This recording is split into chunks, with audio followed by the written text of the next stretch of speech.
I Hope This Doesn't Find You by Liang. Chapter 15. The next day, we're called into the principal's office again. It's all the same dull carpet, the same two seats pulled up in front of the desk, the same suffocating air, the same nerves coiled in the pit of my stomach. The only difference is the way Julius's eyes catch on mine when I sit down next to him. Well, hello, captains. Principal Miller greets us. Hi, I say, cautiously. You're looking great today, Principal Miller. Julius says, I'm almost impressed by his ability to dive straight into such shameless flattery at any given moment. It's way too early in the morning for this. Is that a new tie? The principal glances down at his plain black tie, which looks identical to every single tie I've ever seen him wear. I wait for him to scold Julius, but his poker face breaks into a pleased smile. Why, yes, it is. Thank you for noticing. You're kidding me. What did you want to talk to us about, Principal Miller? Julius asks. The principal refocuses. All right. I know it's been a while since we had our last conversation about your little incident. His mouth puckers with distaste, as if the incident in question involves us publicly vandalizing his office or undressing the school mascot. I just wanted to check in with you two. How are we feeling? Have you been enjoying your time with each other? Yes, I've been having a wonderful time, Julia says. When I turn to him in surprise, he tilts his head almost imperceptibly toward the principal, his eyes narrowing. Simply incredible, I agree, catching on. If we can just convince Principal Miller his plan worked, we might be able to finally leave the emails behind us and go on our separate ways. We're so close now. We're basically best friends. The best of friends. Julius nods fast. We hang out even when we're not at school. She's the first person I think of when something goes well, and when something goes wrong. We even finish each other's math questions, I say. He's been a great help in class. She's right. I help her all the time. I let out a high-pitched laugh. Although, of course, I help him plenty as well, seeing as I'm more familiar with the syllabus than he is. But only because I'm so busy doing the advanced questions. Julius's grin is so wide it looks like it hurts. There's a visible muscle twitching in his jaw. And because I don't find memorizing the syllabus to be an effective study method, although I can see that it may be beneficial for those with a rudimentary understanding of the content. Which is exactly the kind of thinking that could lead some people, I say in a bright voice, squeezing my fingers together under the desk. To lose 3 marks on an important test and then complain that the topic wasn't covered when it was actually stated in black and white? Principal Miller's brows furrow. All of this is to say that Julius is lovely, I say quickly. And Sadie is the light of my life, Julius says, his lip curling, even though there's an odd note to his tone, something that could be confused for sincerity. The sun in my sky, the source of all my joy. She's the reason I wake up every morning, excited to go to my classes. Not a day goes by where I'm not grateful that she exists, that she's there, that I get to talk to her and pass her in the halls and listen to her laugh. I'm concerned he's gone a little too far with the irony, but Principal Miller looks convinced. No, he even looks moved. That was beautiful, the principal says, and I have to remember not to roll my eyes. Truly, I have to admit, I was somewhat skeptical about how well it would work out between you two, given the rather intense nature of those emails, but, well, I always knew I was a miracle worker. I guess I really do come up with the best solutions. My mouth falls open of its own accord. I can't believe this is the conclusion he's come to. I just have one last task for you, Principal Miller says. The senior trip is coming up soon. And after the less than positive feedback we received for last year's trip. You mean when the teachers took the class to a sewage treatment plant? I clarify. Yes. He rubs the back of his head. Yes, to be clear, there was a case of false advertising and miscommunication, but that is indeed what I'm referring to. Got it, That's why, for this year, he says. we want more input from the students. I'm going to trust you two to provide a few sensible budget friendly suggestions for where you could stay. It would be great if you could get this organized as soon as possible and hand me a proposal tomorrow morning. Wait. I exchange a quick look of disbelief with Julius, and for once, the battle lines seem to be drawn before us, instead of between us. Tomorrow? That is correct. The principal makes a hand gesture that's probably intended to be encouraging, but looks more like he's threatening to punch us. I feel like I've been punched. Best of luck, captains. You're late, I inform Julius the second he walks in. I've booked one of the study rooms in the library for us to use throughout our spare period. The pros: there's an arched stained glass window offering a stunning view of the rippling lawns below, and the walls are perfectly soundproof. There's also a whiteboard for me to stick up photos and details of all the destinations I've gathered. The cons: it's clearly designed to hold only a single person, which means he has to squeeze his way past the chair to reach the square of empty space available beside me, which means we're standing much closer than I'd like, which means I have to take a deep, steadying breath, forcing myself to focus on the board, to keep my eyes off his face. I remember when you used to at least pretend to be civil, Julius remarks as he lifts the coffee cup in his hand to his lips. You would offer me a terribly fake smile first, then come up with a long-winded way to remind me of the time, like, is it just me, or has the school bought new clocks? The minute hand looks really different. Now you seem to have no problem criticizing me to my face. Real progress. I carry on as if he hasn't spoken. You're late because you went to get coffee? See? He points at me, as if I've just offered valuable evidence for his thesis statement. So much more straightforward. He takes another slow sip. And yes, congratulations. Your beverage detection abilities are impressive. It is, in fact, black coffee. I wrinkle my nose. The bitter scent is so sharp I can practically taste it. How do you even manage to drink that without sugar or cream? I find it bracing. The corner of his mouth quirks, his eyes black and razor sharp on me. And perhaps I prefer the challenge. Sounds masochistic. It does, doesn't it? He says. Then he turns to the board, looks over it, my hard work, the resources I'd prepared ahead of time, the detailed sticky notes and calculations, for all of 5 seconds before he tells me. The beach destination won't work, by the way. We should eliminate that right off the bat. Excuse me? Why not? The beach retreat was the place I'd found most promising. It's only a 2-hour drive from here, and the scenery is beautiful, smooth sand and turquoise waves, and hammocks strung between palm trees. I'd even started making a list of all the activities we could do, from beach volleyball to surfing to picking up trash, which isn't as fun, but it's definitely good for the environment. The Environment Committee could write an article about it for the yearbook. Don't get me wrong, it's pretty, he says with a shrug. But that's also the problem. It's too romantic. I stare at him. He sighs, like I'm being dense on purpose. Do you know what the teacher's biggest fear with these kinds of retreats is?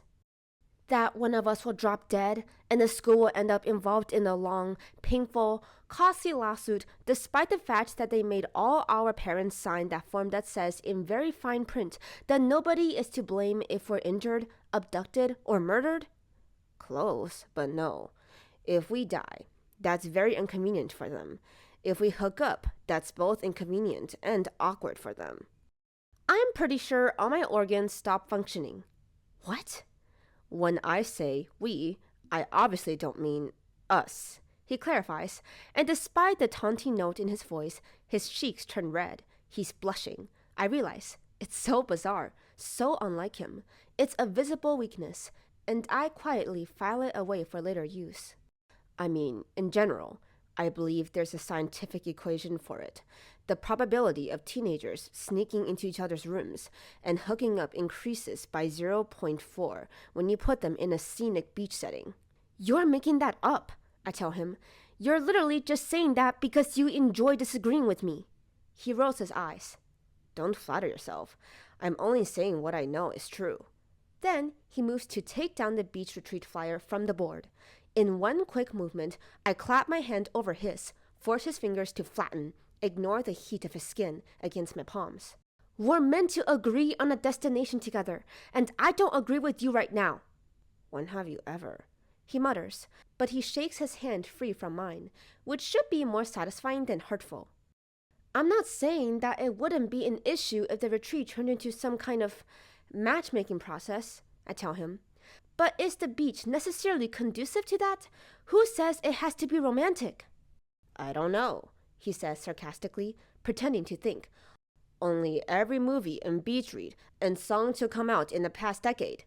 He must see the stubborn disbelief written over my face. Because he tilts his head, sighs again. Okay, since you're so lacking in imagination, let me set the scene for you. It's sunset. The sky is the perfect shade of pink. The air just warm enough that you can slip out of your sweater and set it down on the sand like a towel.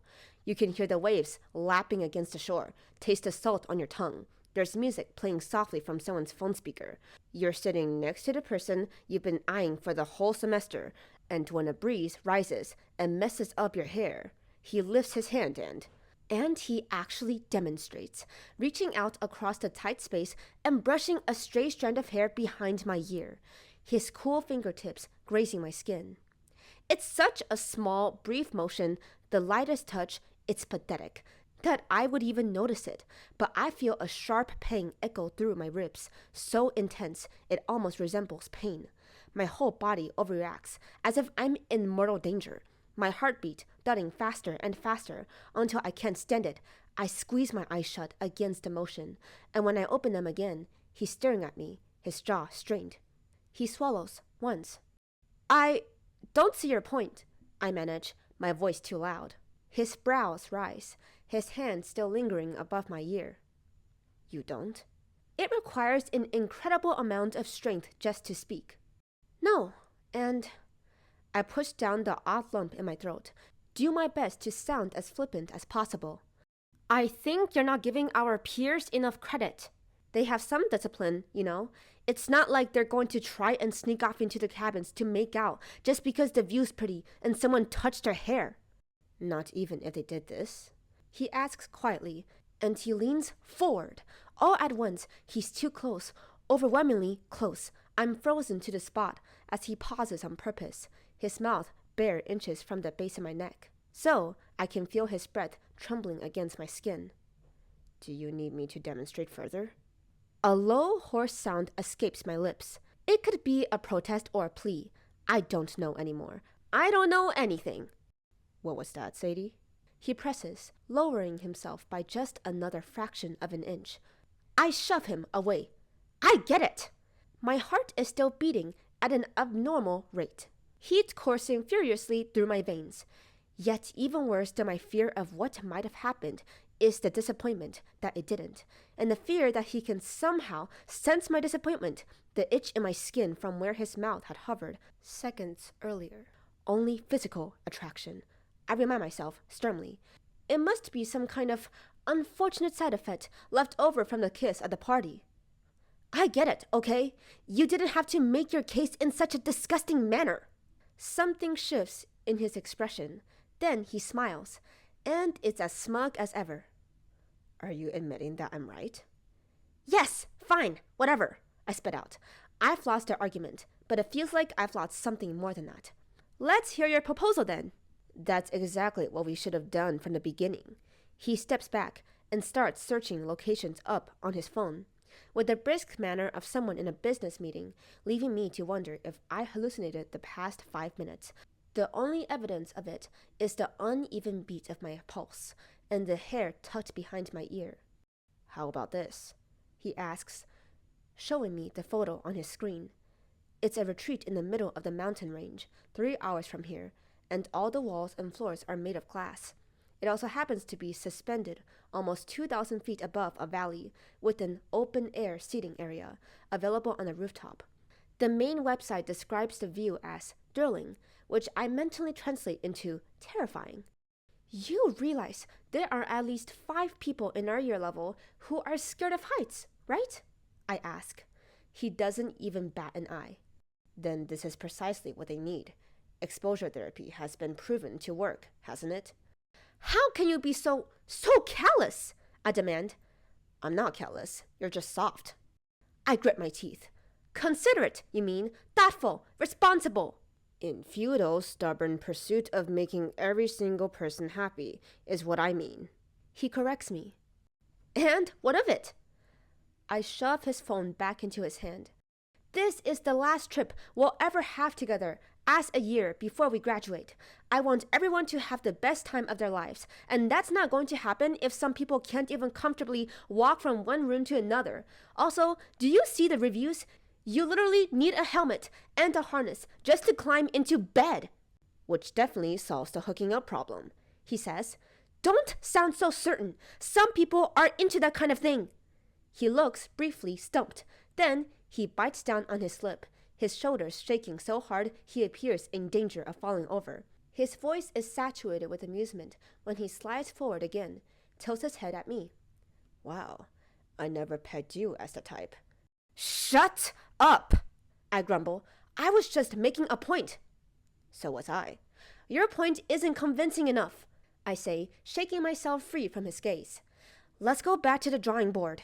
Your wish is my command, he says sweetly enough that I stare up at him and stumble over my thoughts and fall headfirst into his trap. He starts laughing again as my face overheats.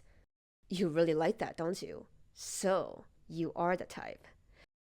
I twist my head away and drag my laptop closer toward me like a shield. We spend the remaining period going back and forth on every possible option. I suggest a farm. He says he would like to go somewhere free from the looming threat of accidentally stepping into animal excrement. He pulls up a website for an affordable 5-star hotel in the city center. I remind him that it would only be affordable if the school sold drugs or donated all our kidneys, which leads us on a tangent about which teacher looks more like a potential drug dealer. We both settle on Mr. K. And I observe how depressing it is that this is somehow the only thing we've managed to agree on so far. I then raise the idea of traveling to a national park. He protests that he doesn't enjoy parks. Why are you making this so hard, Julius? Didn't you hear the principal? The second we finish this proposal, the torture will stop and we'll be released from each other at last. We won't even have to speak to each other ever again. A strange look crosses over his face. I know that. Then, let's choose this place, he says, the humor gone from his tone. He points at a lakeside location I'd picked, and he dismissed because he found the welcome message on their homepage suspiciously friendly. I blink. Really? You agree? Yeah, sure. He stands up and grabs his coffee cup, all without looking at me. And even though I should be glad we've ticked off our final task, gladder still to be rid of him, I feel more like I've missed a step on the stairs. Before I can put a finger on it, he turns around on his way out and says only, Congratulations, Sadie. The torture is over.